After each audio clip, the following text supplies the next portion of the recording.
अस्सलामु अलैकुम वरहमतुल्लाहि वबरकातुहू। दो वाक़यात मैं आप लोगों को सुनाना चाहता हूँ और ये वाक़यात सुनाने का मकसद एक बड़ी अहम चीज़ की तरफ आप लोगों को मुतनब्बे करना है।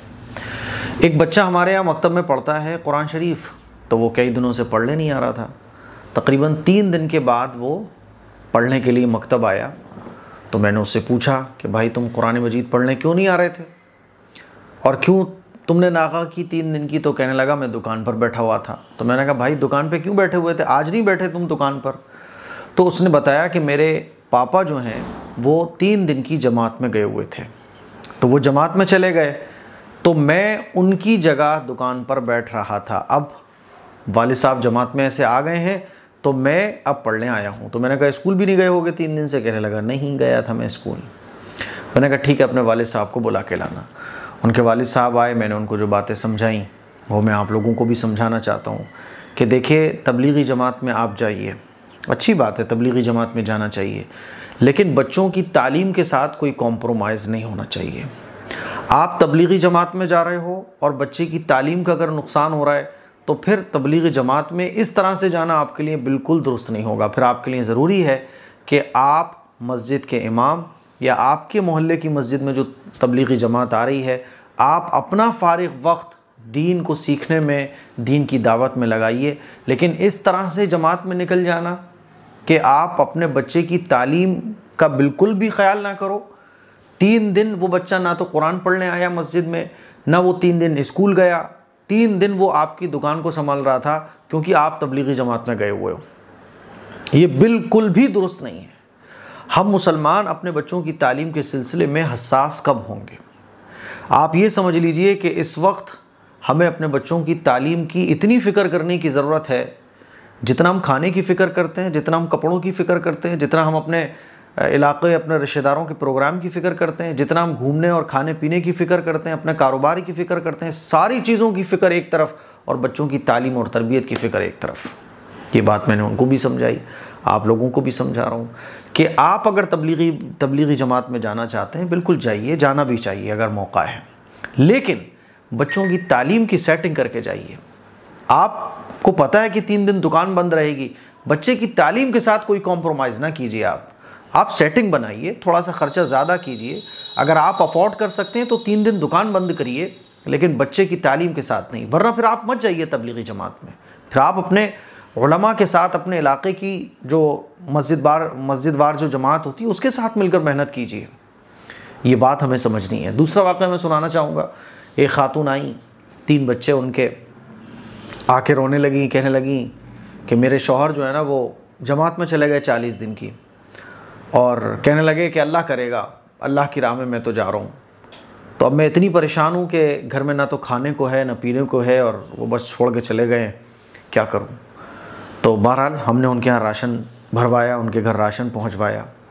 तो ऐसे भी लोग करते हैं कि अपनी बीवी बच्चों को छोड़कर चले जाते हैं और उनको ये समझाया जाता है कि अल्लाह की राह में सब कुछ छोड़ दो, अल्लाह की राह में सब कुछ कुर्बान कर दो। देखो सहाबा इकराम तो अपनी नई नई बीवियों को छोड़ के चले गए थे, सहाबा इकराम तो सबको छोड़ के निकल गए थे। मेरा भाई वो अलग सिचुएशन थी, वो जिहाद था। ग़ज़वा तबूक के मौके पर अल्लाह के नबी सल्लल्लाहु अलैहि वसल्लम ने आम ऐलान फरमाया, आप दीन अपने उलमा से सीखो। मैं आपको ये बोलना चाह रहा हूँ, जब आप दीन उलमा से सीखोगे और दीन को उलमा से सीख कर उस पर अमल करोगे तो ये बिगाड़ पैदा नहीं होगा। आपकी बीवी का ख़र्चा आपके ज़िम्मे है, आपके बच्चों का ख़र्चा आपके ज़िम्मे है। और हज को अल्लाह ताला ने फ़र्ज़, हज जैसी अजीम इबादत को अल्लाह ताला ने फ़र्ज़ तब किया है कि जब आप हज करने जाओगे तो आपके पीछे बीवी बच्चों के ख़र्चे में, बीवी बच्चों के आराम में, खाने पीने में कोई प्रॉब्लम ना आए, तो आपके लिए हज पे जाना फ़र्ज़ हो जाएगा। तो हज जैसी अजीम इबादत में भी अल्लाह ताला कह रहा है बीवी बच्चों की फ़िक्र। ये बीवी का ख़र्चा आपके ज़िम्मे है, बच्चों का ख़र्चा आपके ज़िम्मे है। आप बच्चों को छोड़ के निकल गए, अब बच्चों की तालीम की फ़िक्र कौन करेगा, उनकी तरबियत की फ़िक्र कौन करेगा, इन बच्चों पर नज़र कौन रखेगा? बीवी अब घर में खाने को कुछ नहीं है, आप तो जमात में चले गए कहते हुए कि अल्लाह की राह में छोड़ दिया मैंने। ये वो ख़राबियाँ हैं जो तबलीगी जमात में कुछ जुहला की वजह से आ गई हैं। यानी जाहिल लोग तबलीगी जमात में अमीर बन जाते हैं और लोगों को गाइड कर रहे होते हैं, जिसकी वजह से सही दीन का इल्म लोगों तक नहीं पहुँच पाता है। मैं आप लोगों से ये कहना चाहता हूँ, तबलीगी जमात में जाना बिल्कुल अच्छा है, जाना चाहिए। मैं खुद भी जाता हूँ, मैं खुद गश्त करवाता हूँ, मैं खुद तबलीगी जमात जब मस्जिद में आती है तो उनके साथ मेहनत करता हूँ। लेकिन सही रुख इख्तियार करना, वो तालीम जो अल्लाह और अल्लाह के रसूल ने दी है, वो क्या है कि पूरा नानो नफ़क़ा ज़िम्मेदारी। आप 40 दिन की जमात में जाओ, अच्छी बात है, जाइए आप, लेकिन बच्चों की तालीम में कोई रुकावट नहीं आएगी, बीवी बच्चों के ख़र्चे पर कोई फ़र्क नहीं आएगा। बीवी बच्चों को आप छोड़ के चले गए, अब इनकी निगरानी कौन करेगा, इनकी देखभाल कौन करेगा, इनकी केयर कौन करेगा? ऐसा नहीं होना चाहिए, ये बहुत गलत बात है। ये 2 वाक़यात सुनाकर मैं आप लोगों को यही समझाना चाहता हूँ मेरे भाई कि आप खुदा के लिए इस तरह का ना करें। तबलीगी जमात में जाएं, और तबलीगी जमात वालों से मैं कहना चाहता हूँ कि इस तरह से आप किसी को तबलीगी जमात में मत ले जाइए कि बच्चों की तालीम का हरज हो, बीवी बच्चों की कोई वो केयर नहीं कर रहा है, आप उसको तबलीगी जमात में लेके चले गए। अब बीवी बच्चों को कौन देखेगा, वो तो निकल गया, 40 दिन के बाद आएगा। मोबाइल भी ऑफ़ करवा देते हो आप लोग, वो मोबाइल ऑफ़ कर लेता है, फिर 40 दिन तक बीवी बच्चे परेशान रहते हैं। ये इंतहाई दर्जे की गलत बात है, और इससे लोग दीनदार लोगों से, दीन से, तबलीगी जमात से लोग बदज़न होते हैं। अल्लाह के नबी सल्लल्लाहु अलैहि वसल्लम ने इरशाद फरमाया, बीवी का हक़ है तुम्हारे ऊपर, बीवी का ख़र्चा दो, बीवी बच्चों का ख़र्चा दे के पूरा सेटिंग करके जाओ। आपके 40 दिन में आपके पीछे इनकी देखभाल कौन करेगा? और अगर आप नहीं है कोई, और आपके अंदर इतनी ताकत नहीं है, तो फिर आप मत जाओ तबलीगी जमात में, आप मकाम पर रहते हुए वो काम करो। ये मैं आपको बोलना चाह रहा हूँ। इस तरह के बहुत वाक़यात सुनने में आते रहते हैं कि एक नौजवान अच्छा खासा कारोबार चला रहा था, तबलीगी जमात वालों से वो मिला, तबलीगी जमात में लगा हुआ था, अचानक से सारा कारोबार छोड़ छाड़ के वो चला गया। चलो कारोबार छोड़ के चले गए, अल्लाह पर तवक्कुल करते हुए, कोई मसला नहीं है, लेकिन कम से कम बीवी बच्चों की फ़िक्र करके आपको जाना चाहिए। आपकी बूढ़ी माँ है, आपके पीछे उसका क्या होगा, क्योंकि उस आपके अलावा उसका कोई सहारा नहीं है। तो ये दीन नहीं है, बल्कि इस तरह से जब लोग सुनते हैं कि यार ये क्या है, ये कौन सा दीन है, अल्लाह के नबी सल्लल्लाहु अलैहि वसल्लम की तालीमात ये बिल्कुल नहीं है, समझ रहे हो? तो ये चंद बातें थी, चंद वाक़यात सुनाकर मुझे आपको समझानी थी। अल्हम्दुलिल्लाह हमारा पूरा ख़ानदान तबलीग में लगा हुआ है, हमारे दादा की सारी ज़िंदगी तबलीग में लग गई, हम खुद तबलीग में लगे हुए हैं, है ना। तबलीग की मेहनत हमारे अब्बा दादा हम सब लोग करते हैं, लेकिन ये तबलीग नहीं है जो आजकल राइज हो गई है। और प्रॉब्लम ये है कि अगर ये सारी बातें समझाई जाएं तो वो लोग उल्टा हमें ही कहना शुरू कर देते हैं, बोले यार तबलीग की आपको समझ नहीं है, देखो साहबा वहाँ गए थे, साहबा ने सब कुछ कुर्बान किया था। भाई वो क्या है, वो कौन सी आयतें हैं? वो इस्लामी हुकूमत थी, उसमें जिहाद फ़र्ज़ हो चुका था, समझ रहे हो? वो एक ऐसा काम था जो मकाम पर रहते वो हो ही नहीं सकता था।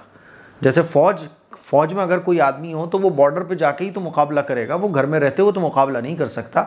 लेकिन ये जो तबलीग है, यानी अम्र बिल मारूफ़ और नही अनिल मुनकर के, लोगों को अच्छाइयों का हुक्म देना, बुराइयों से रोकना, बाहर जाके भी करना चाहिए। लेकिन अगर आपके अंदर ये ताकत नहीं है तो आप मकाम पर रहते हुए जो आपके मस्जिद की जमात है उसके साथ गश्त करा सकते हो, क्योंकि यही काम, मान लीजिए आपकी 40 दिन का तबलीगी जमात में आपका वक्त लगना है, तो 40 दिन जो तबलीगी जमात में जाके आप करोगे वो मकाम पर रहते हुए भी तो कर सकते हो, बीवी बच्चों की देखभाल के साथ भी तो कर सकते हो। तो अगर आपके अंदर ताकत नहीं है तो मत जाओ आप, क्योंकि अगर आप बीवी बच्चों को इस तरह से बेसहारा छोड़ के जा रहे हो, बच्चों की तालीम का हरज हो रहा है, तो आप मुजरिम हो, अल्लाह की अदालत में आपकी बहुत ख़तरनाक पकड़ होने वाली है।